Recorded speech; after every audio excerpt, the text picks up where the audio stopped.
welcome back to my channel. My name's Jacob, and today we're going to be looking at an uncommon type of camouflage. Uh, so this is Canadian DPM.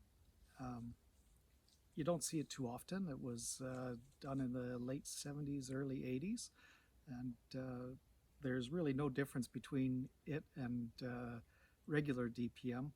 I don't know why it's called reverse DPM. We'll have a look at it compared to modern DPM.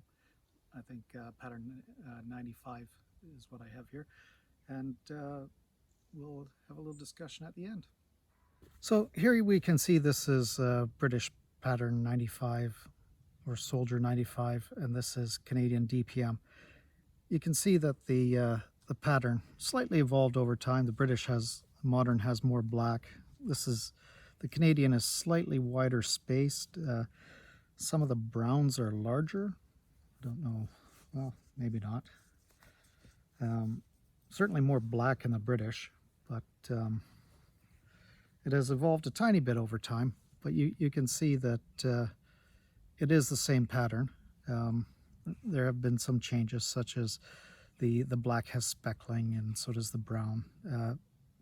But in the older one, it was more of a blurred edge, and it is my hypothesis that this is probably why people call it a reverse pattern. It isn't, but the blurred green edges make it look like it's got more tan than it actually does. I can't actually see much of a difference in size, certainly more black in the modern ones. If I had pattern 68 to compare it to, they're probably much closer. So those are the two camouflage patterns compared to each other. I don't believe that there's any reversing of colors in them at all. It's just over time the more black, the edges have become more speckled, and we've lost the blurred edges on the green. So we'll have a look at the trousers themselves and the features they have. So the waist is the most important part of these, I guess. They have two hip pockets / hip pockets with closure flaps, and of course Canadian style buttons that the British now use.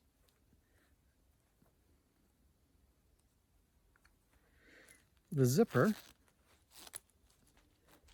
can be opened from both ends, if I can do it. So it's an interesting feature. Don't believe it's reproduced on modern ones. I'm thinking that I don't have any trousers that have the two-way zipper on it.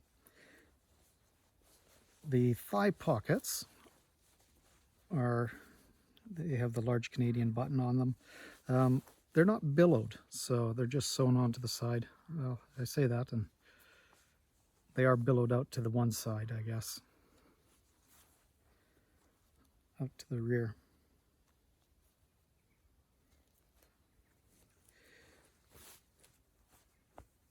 There is one pocket on the back. Most people don't use any more than one. It's usually the hand they are, and most people, I believe 90% of the world are right-handed, so that makes sense. And on the inside, we have just a size number. So this is size 5. I would describe it as slightly larger than an American medium regular. I don't believe these Canadian sizes match British sizes. I've been having a really hard time trying to find out what these sizes mean.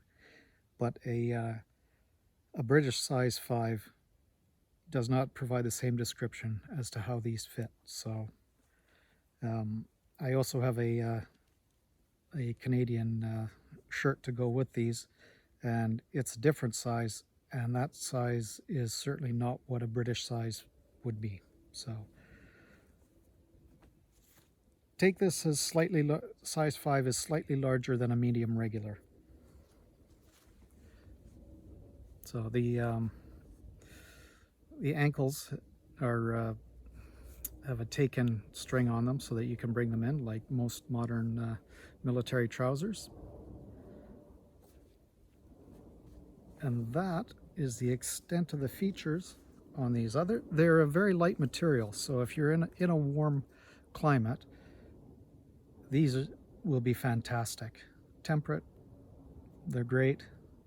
Cold weather, they're not going to be so much fun because they're a really, really light material. So Canada never issued these. The cadets wore them because they were allowed to. Some of the excuses I've heard are that they catch fire. I don't think that's probably a reasonable excuse. I think it has to do with the label. Without a NATO stock number and any labeling in here, they wouldn't have been allowed to field them. So that's probably why the cadets wore them, and then they were sold off in bulk to Tanzania. But as far as collecting goes, to find this is really quite a rare camouflage nowadays. In the 80s and 90s it was reasonably common, but now it's almost unobtainium. So I believe Canadian Militaria is undervalued. It is really good stuff, and it's also really cheap. So as I've said, I don't know why it was trialed and never adopted. One of the reasons could be it lacks a NATO stock number and proper label in it. If you have any experience with NATO stock numbers, you'll know that that is actually a problem. I mean, even if you change Loctite on an item, that requires a new NATO stock number, otherwise you can't field it. So for me, that's probably the most likely reason, because I've never seen a pair of, I say trousers, but any of the Canadian DPM with a NATO stock number in it, or even a label for that matter. Anyway, I hope you liked the video. If you did, please leave a comment. You can always reach me at my email, which is at the end of the videos. And until next time.